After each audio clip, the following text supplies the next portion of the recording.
Hey guys, today I'm going to show you how to make the easiest homemade mayonnaise in just 3 minutes. But before we get into it, please make sure to hit that subscribe button and the notification bell, and make sure to like this video, and let's just get right into it. So guys, I'm going to put in 2 eggs in my blender, and after putting that in, I'm going to put in some salt. Then I'm going to put like some lemon juice from a lemon.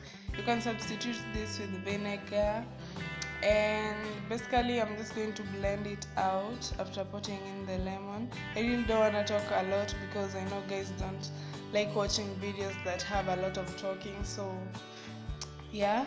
So I'm just going to blend that out, and as I blend it, I'm going to be adding some oil from the top.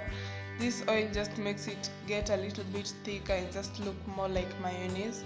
And you guys, this is episode 2 of my series on how to make pizza.